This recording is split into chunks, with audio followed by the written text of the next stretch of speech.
26절과 27절 먼저 하나님 말씀을 보도록 하겠습니다. 하나님의 말씀입니다. 여섯째 달에 천사 가브리엘이 하나님의 보내심을 받아 갈릴리 나사렛이란 동네에 가서 다윗의 자손 요셉이라 하는 사람과 약혼한 처녀에게 이르니 그 처녀의 이름은 마리아라. 엘리사벳이 잉태한 지 6달 만입니다. 가브리엘은 다시 마리아에게 보내심을 받았습니다. 마리아는 요셉과 약혼한 처녀였죠. 당시 약혼은 우리 시대의 약혼과는 달랐습니다. 더 특별한 법적인 관계를 이루는 것이었습니다. 결혼식을 하지 않았다 하더라도 실질적인 결혼 관계와 다를 것이 없었습니다. 아직 함께 살지는 않았지만 요셉의 아내라 할 수 있는 마리아에게, 그러나 처녀였던 마리아에게 천사가 말합니다. 28절과 29절 하나님의 말씀입니다. 그에게 들어가 이르되 은혜를 받은 자여 평안할지어다. 주께서 너와 함께 하시도다 하니 처녀가 그 말을 듣고 놀라 이런 인사가 어찌함인가 생각하매. 우리 중에 천사를 만나본 일이 누구에게 있을까요? 천사를 마주한 것은 놀라운 일이었을 것입니다. 그런데 천사의 말은 더 놀라웠습니다. 은혜를 받은 자여 평안할지어다. 주께서 너와 함께 하시도다. 하나님께서 함께 하신다는 말은 복된 말입니다. 이러한 말을 들은 자들은 성경에서 매우 특별했습니다. 어떤 자들이 있는가 하면 아브라함, 이삭, 야곱, 모세, 여호수아, 기드온, 이사야, 예레미야 등과 같은 자들이 있습니다. 그들은 모두 이스라엘의 역사에서 중요한 역할을 감당했습니다. 마리아는 성경에서만 들어왔던 그러한 만남이 자신에게 이루어진 것을 매우 특별한 일로 여겼을 뿐 아니라 그 만남에 압도되었을 것입니다. 30절부터 33절까지 하나님 말씀입니다.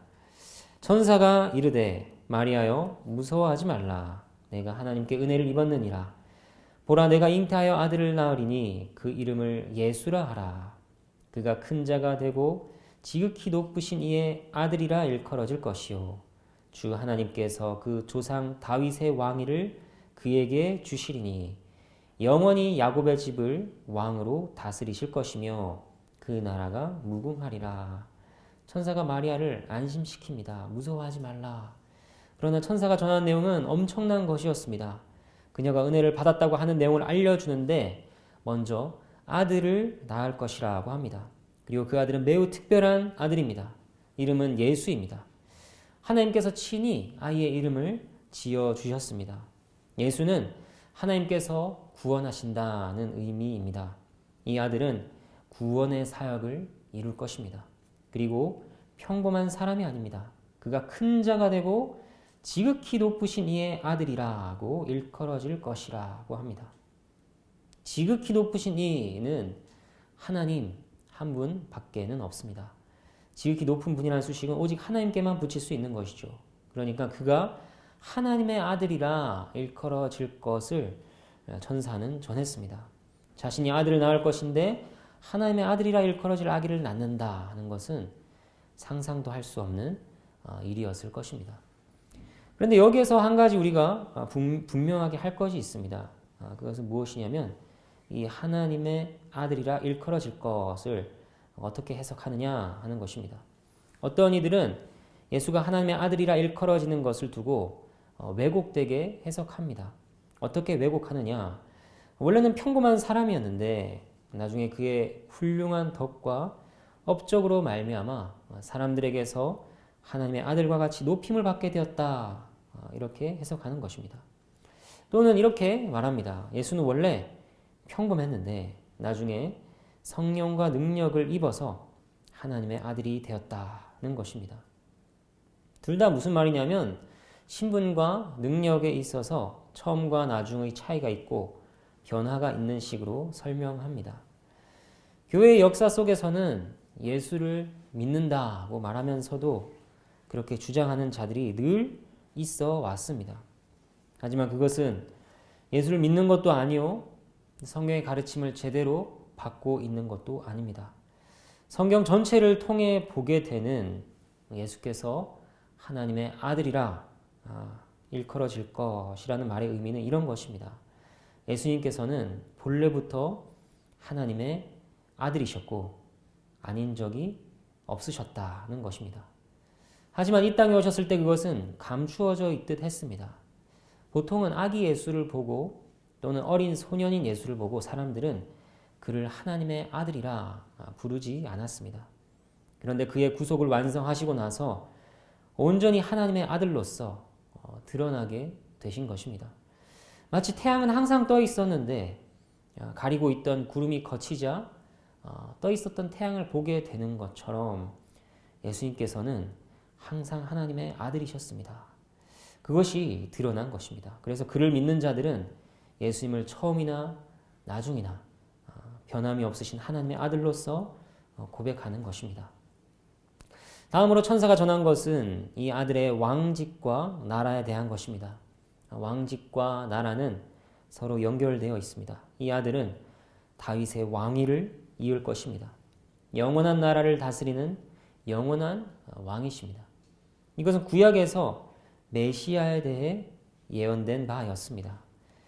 예레미야 23장 5절과 6절 말씀을 제가 읽어드리겠습니다. 여호와의 말씀이니라. 보라, 때가 이르리니 내가 다윗에게 한 의로운 가지를 일으킬 것이라.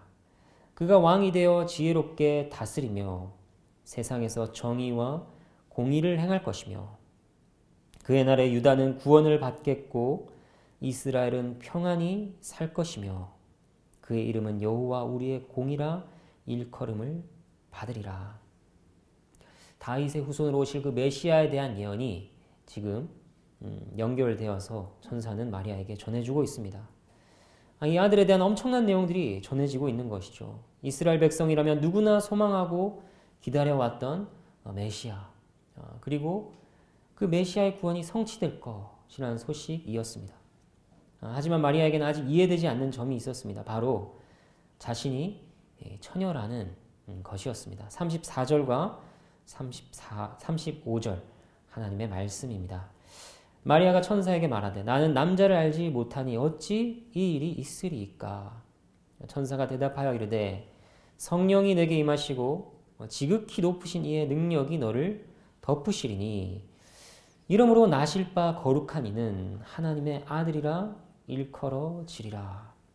여기에서 예수님께서 통상적인 방식이 아니라 보통 사람들이 출생 방식이 아니라 성령님의 능력으로 인해 특별한 방식으로 잉태케 되는 내용이 나오고 있습니다. 이것은 그분께서 마리아의 살과 피로부터 참된 인성을 취하신 것뿐 아니라 참되고 영원한 하나님이심을 알려주는 것입니다. 또 나실 때부터 그는 순결과 온전한 거룩함을 가진 분으로서 우리의 죄를 가려주실 합당한 중보자가 되심을 알려줍니다. 36절부터 38절 말씀입니다. 하나님의 말씀입니다. 보라, 내 친족 엘리사벳도 늙어서 아들을 배었느니라.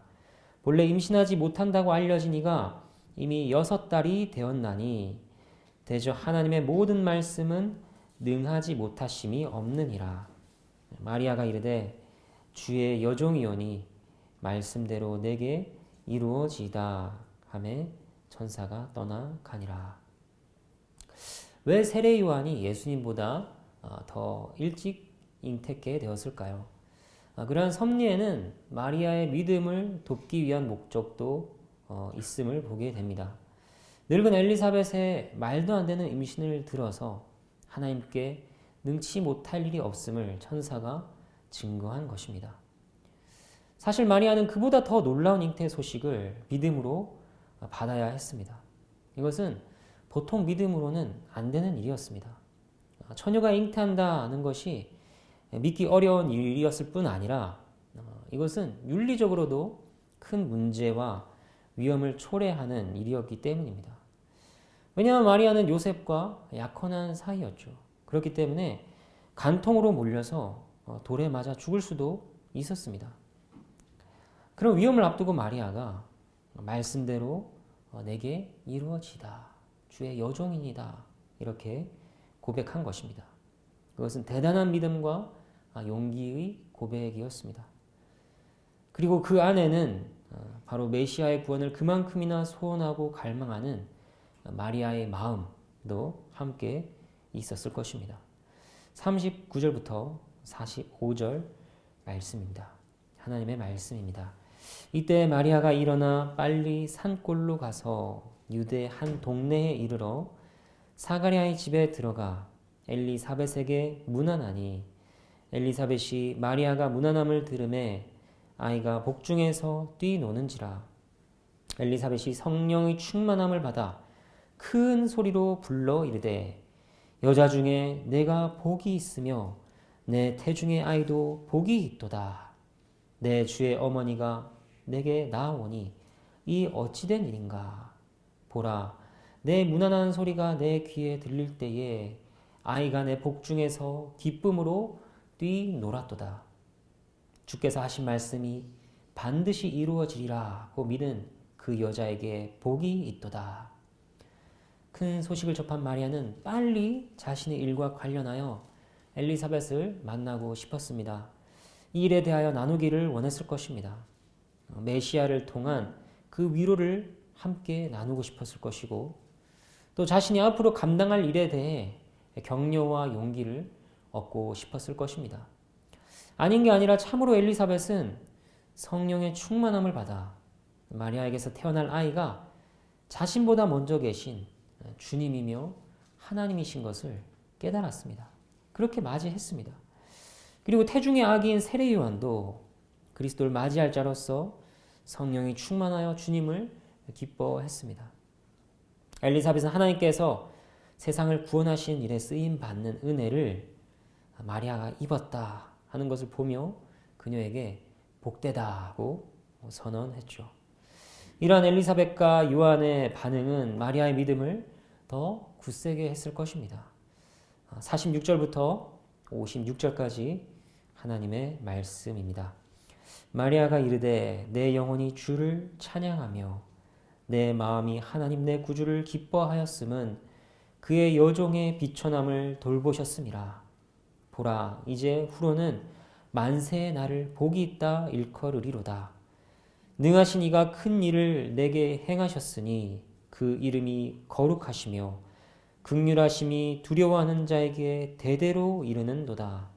그의 팔로 힘을 보이사 마음의 생각이 교만한 자들을 흩으셨고 권세 있는 자를 그 위에서 내리치셨으며 비천한 자를 높이셨고 줄이는 자를 좋은 것으로 배불리셨으며 부자는 빈손으로 보내셨도다.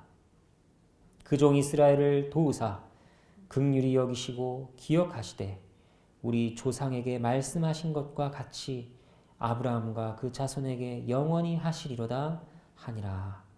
마리아가 석 달쯤 함께 있다가 집으로 돌아가니라.